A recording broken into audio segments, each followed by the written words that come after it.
അതേപോലെ എനിക്ക് നന്ദി പറയാനുള്ള കുറെ ആളുകളുണ്ട്. ആദ്യം തന്നെ നമ്മുടെ ആദിൽ സജിയുടെ അച്ഛൻ, അതായത് സജി മാമൻ, അതേപോലെ അനൂപിന്റെ അച്ഛനും അമ്മയും. പിന്നെ എനിക്ക് ഏറ്റവും അധികം നന്ദി പറയാനുള്ളത് എൻ്റെ ടീച്ചേഴ്സിനോട് തന്നെയാണ്. എൻ്റെ ഷീന മാഡം, ദിവ്യ മാഡം, അങ്ങനെ കുറെ ആളുകൾ. അവരെല്ലാവരും, ഞങ്ങളിപ്പോൾ ഒരു ഷോർട്ട് ഫിലിം എടുത്താൽ തന്നെ അവരൊക്കെയാണ് ആദ്യം അത് സ്റ്റാറ്റസ് ഇടുന്നതും അവരാണ് എല്ലാവരിലോട്ടും എത്തിക്കുന്നത്. പിന്നെ നമ്മുടെ ആദിത്യൻ്റെ അമ്മ, ആൻറ്റി എന്നാണ് വിളിക്കുന്നത്.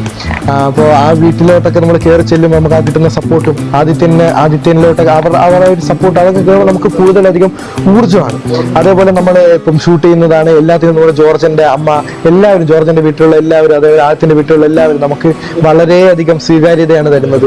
എല്ലാവരും വളരെ സപ്പോർട്ട് ചെയ്യുന്നത്. പിന്നെ അതേപോലെ നമ്മുടെ ദേവ്ജിയുടെ അച്ഛനായിട്ടുള്ള റിങ്കുരാജ് മട്ടാഞ്ചേരി അങ്കിൾ, അപ്പം അവരെല്ലാവരും ഭയങ്കര സപ്പോർട്ടാണ്. അത് കാണുമ്പോൾ വരെ എക്സ്പീരിയൻസ് ചെയ്യുമ്പോൾ നമുക്കത് മനസ്സിലാവത്തുള്ളൂ.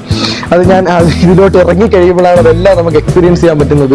ഞങ്ങൾ ഒരിക്കലും വിചാരിക്കാതെ വെള്ളാരത്താരം, അഖിൽ സത്യൻ സാർ, അതേപോലെ നമ്മുടെ കുറെ പേര്, അങ്ങനെ കുറെ സിനിമാ ഫീൽഡിലുള്ള കുറെ ആളുകൾ നമ്മുടെ അതിൻ്റെ അച്ഛനാണ് ഉടനെ എത്തിക്കുന്നത്. പിന്നെ എൻ്റെ അച്ഛനാണെങ്കിലും സിനിമാ ഫീൽഡിൽ കുറെ അധികം ഇഷ്ടമുള്ള, എൻ്റെ അച്ഛനാണ് സിനിമയിൽ നല്ല താല്പര്യമുണ്ട്. അതിൽ നിന്നാണ് എന്തോന്നു എനിക്ക് ഇത് കിട്ടിയത്.